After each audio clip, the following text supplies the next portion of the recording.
colegio chií de Bagdad. Por cierto, ayer anunciaba Arabia Saudí que va a reunir mañana a Turquía, Egipto, Estados Unidos y Jordania para hablar de cómo solucionar el asunto del Estado Islámico.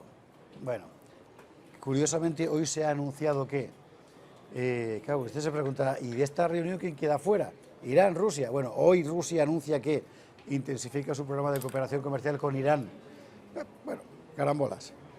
Jefe. ¿Qué tal? Que se ha muerto Botín. Lo he visto esta mañana, sí, con pesar además, con enorme pesar porque... 79 años. Hombre, primero porque yo desde un punto de vista humano y personal considero que tener algún tiempito para preparar una muerte buena no va mal, no viene mal, ¿no? Y desde ese punto de vista las muertes fulminantes, aunque aparentemente pues, no sufres y... Te quitan un trance, claro. Te quitan un trance pues, duro, el más duro de los trances, pues desde el punto de vista espiritual, pues a veces dices, hombre, tener un ratito para pensar. Por eso decía Mishima que hay que vivir siempre como si fuera el último día.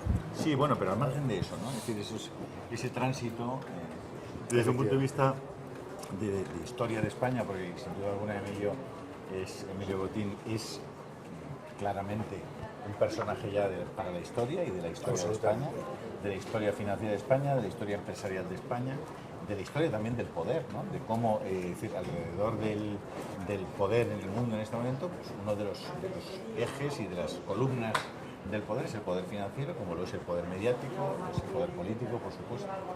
Y Emilio Botín ha ocupado un papel destacadísimo de influencia y de poder en este país. Ha creado un conglomerado de empresas y de bancos. ¿No se escucha bien? Un conglomerado de empresas y de bancos extraordinario, ¿no? Y yo creo que le ha dado una solvencia y una estabilidad a su compañía y una credibilidad enormes, ¿no? Entonces, desde ese punto de vista, pues deja un hueco importantísimo que habrá que llenar y que habrá que... Debe ser un trabajo duro, ¿verdad? Este de banquero. Yo he trabajado he trabajado con Botín 3 días.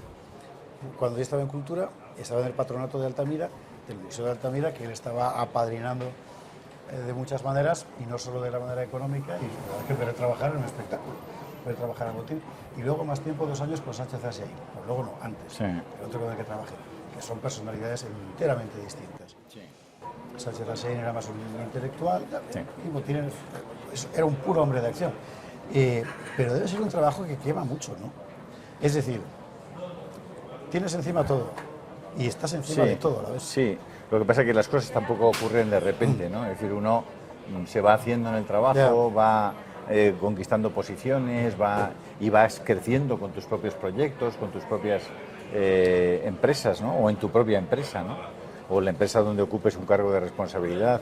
Y eso, bueno, pues lo vas asumiendo poco a poco y tanta presión puede tener un señor que tiene que por la mañana abrir su panadería y tratar de que ese mes le salga de nuevo las cuentas y pueda pagar los seguros sociales y a los 2 o 3 empleados que tenga. Para él la presión que puede tener por eso, pues al final cada uno tiene su cruz propia, ¿no? Oye, pregunta molesta. No hay preguntas. ¿Quieres sentarte con nosotros, Javier? Siéntate, Javier, Solo siéntate. decirles que el entierro de Emilio Botín será mañana, por la mañana, en la más estricta intimidad, en Puente San Miguel, en el panteón familiar. ¿En Madrid? No, en Santander. En Santander.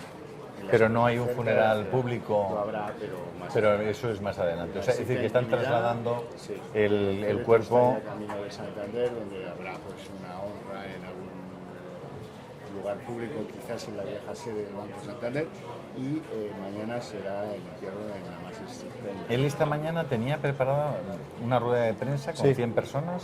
Yo creo que él además se levantaba extraordinariamente temprano. Para presentar un cuadro de Velázquez, el estudio de la Virgen, que lo han, Ah, sí. lo han rehecho con dinero, digo rehecho porque ha sido más que lo que normalmente... Con la sido Fundación más que de una Roque restauración. Santander, Sí, estaba muy orgulloso de ese trabajo, ha sido un trabajo bestial de muchísimo tiempo, estaba muy contento y lo quería presentar a unos 100 periodistas de cultura Qué curioso, de ¿no? diferentes ámbitos. Bueno, Pues él se levantaba tempranísimo, empezaba a trabajar Muy gracias. a las 4 Mañana de del la mañana, cielo. a las 5 de la mañana. Era un trabajador Claro.